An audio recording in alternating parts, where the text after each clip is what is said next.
በዜናበው አንድ አባት ገዳም ውስጥ ቁጭ ብሎ በምንኩስና እግዚአብሔርን ለማገልገል የወሰነ አባት ገዳም ውስጥ ቁጭ ብሎ ይጠራጠራል። አሁን እውነት እንደው ስጋው ደሙ ይለወጣል አይለወጥም እያለ ይረበሻል።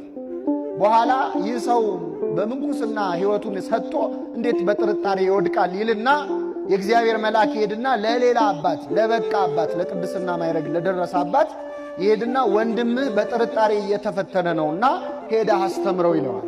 ከኔ ጋር ናችሁ ምመን? ኧረ ወንድምህ ስጋው ደሙ እየተጠራጠረ ነው ሂድ አስተምረው ይለዋል። እሺ ይልና ይህ የበቃው አባት ወደዚህ ወደ ተጠራጠረው ጓደኛው ወንድሙ ይሄዳል። እንዲህ ይለዋል፣ አባቴ እንደው አንድ ነገር ገጥሞኝ ነበር እንደው ላማክር ነበር ይለዋል። ምንድነው አለው።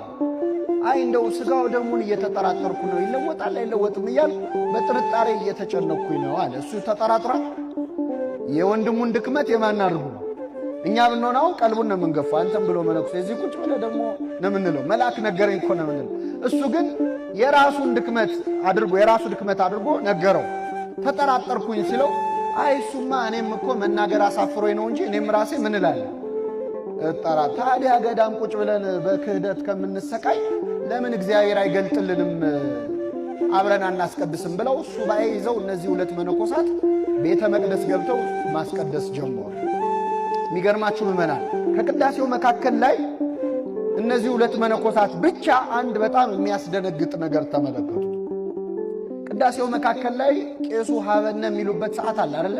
ከኛ ጋር የምንቀባበልበት ካህኑ ሀበነ በሚሉ ሰዓት የሚቀድሱት ቄስ እጃቸው በደም ተለውሶ ተመለከቱ። እነዚህ ሁለት መነኮሳት ካህኑ ራሳቸው አያዩ፣ ግን በእጃቸው ደም ሞልቶ ስጋውን ደሙን ሲፈትቱ እጃቸው በደም ተለውሶ ተመለከቱ። ይህን ባዩ ጊዜ ያልበቃው አባት ራሱን ስቶ ወደቀ። ገና ለተአምራት አልበቃም። የበቃው አባት ግን ጸንቶ ቆመ። በኋላ መጨረሻ ቅዳሴው ካለቀ በኋላ ሰርወተ ሕዝብ ከተደረገ በኋላ ቀሰቀሰው። ሲነቃ ሕዝቡ ሁሉ ተበትኗል። ምን አለው? አይችሉትም ብሎ እግዚአብሔር ሰውሮብን ነው እንጂ ይህ ተአምር በየዕለቱ ይፈጸማል። በእውነት ዛሬ በምናስቀድሰው ቅዳሴ ላይ ህብስቱና ወይኑ ሲለወጥ ብናይ ችለን መቆም እንችላለን? አንችልም። አቅማችንን አውቆ ድካማችንን አውቆ ሸፍኖት ነው እንጂ በየዕለቱ ህብስቱን ወደ ሥጋ ወይኑን ወደ ደሙ ይለውጣል። ሌላው አባት ደግሞ እንደዚህ እንደ አዲስ አበባ ባለች ከተማ የሚያገለግል አረጋዊ መንፈሳዊ የሚባል አባት ነው። ማን አልኳችሁ? አረጋዊ መንፈሳዊ በጣም ትሁት አባት ነበረ። ቅዳሴ ቀድስ ሲሉት እናንተ ቀድሱ፣ እኔ መስዋዕቱን ሰራለሁ፣ ፍማለሁ፣ ቤተ መቅደሱን አዘጋጃለሁ ይላል። አስተምር ሲሉት እናንተ አስተምሩ፣ እኔ መጽሐፍ አቀርባለሁ፣ መብራት አበራለሁ ይላል። በጣም ትሁት ሰው ነበረ። በኋላ አንድ ቀን አባታችን አንተማ ዛሬ መቀደስ አለብህ ብለው በትልቅ ክብረ በዓል ቀን አስጨንቀው አስገቡት ከቅዳሴ። እየፈራ እየተንቀጠቀጠ ገባ። በእውነት ሰው በጣም መንፈሳዊ ሲሆን ወደ መቅደሱ መቅረብ ይፈራል እና እየተንቀጠቀጠ ገባ። ቅዳሴውን መቀደስ ጀመረ በፍርሃቱ። ከቅዳሴው መካከል ላይ ግን ምዕመናን ድንገት ቅዳሴውን አቋርጦ ዝም አለ። ለግማሽ ሰዓት ያህል አቆመው ቅዳሴው። ቢጠብቁ አይቀድስም። ዛሬ ቢሆን በል እንጂ ይባል ነበር። ያኔ ግን ያው ጥንት ስርዓት ስለሆነ ጸጥ ብለው ጠበቁት። ለግማሽ ሰዓት ዝም ካለ በኋላ ከግማሽ ሰዓት በኋላ ቅዳሴውን ቀጠለ። ቀደሰ፣ አቁርቧቸው ወጣ። ሲወጣ ካህናቱ ከበው ምን ሆነ ነው ዝም ያልከው? ለምን አልተናገርክም? ቅዳሴውን ለምን አቆምከዋል? በፍጹም አለ። ምንም እንደው ጠፍቶኝ ነው ቅዳሴው አልተናገርም።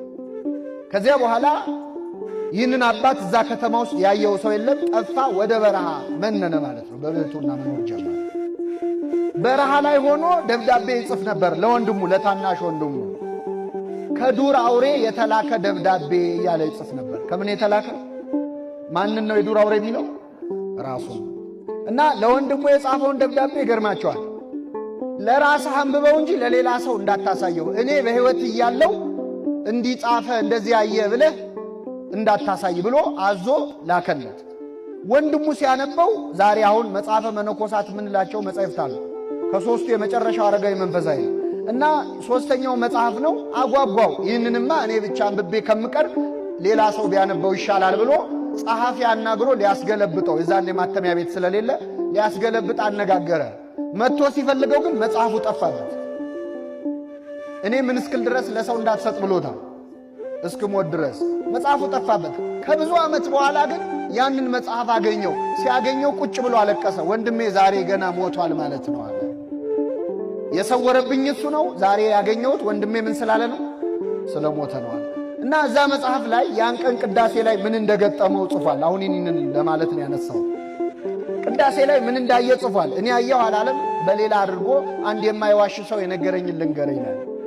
ቅዳሴውን እየቀደስኩ እያለ በዚህ ህብስቱ በዚህ ወይኑ ተቀምጧል። ህብስቱ በጻሕሉ ላይ ወይኑ ደግሞ በጽዋው ላይ ተሞልቷል። እየቀደስኩ እያለ ይላል ህብስቱ በሚቀመጥበት በጻሕሉ ላይ ክርስቶስን አሁን እንደተወለደ ሕፃን ነጭ በግ ሆኖ አየሁት ይላል። ወፈተውኩ እቅፎ ላቅፈው ሳሳው አሳዘነኝ። በጽዋው ላይ መስቀሉ ተተክሎ የክርስቶስ ደሙ ሲንጠፈጠፍ ተመለከትኩኝ። ይህን ባየው ጊዜ ነፍሴ ከሥጋዬ ልትለይ ደረሰች። ስለዚህ መናገር ስላቃተኝ ቅዳሴውን አቆምኩት።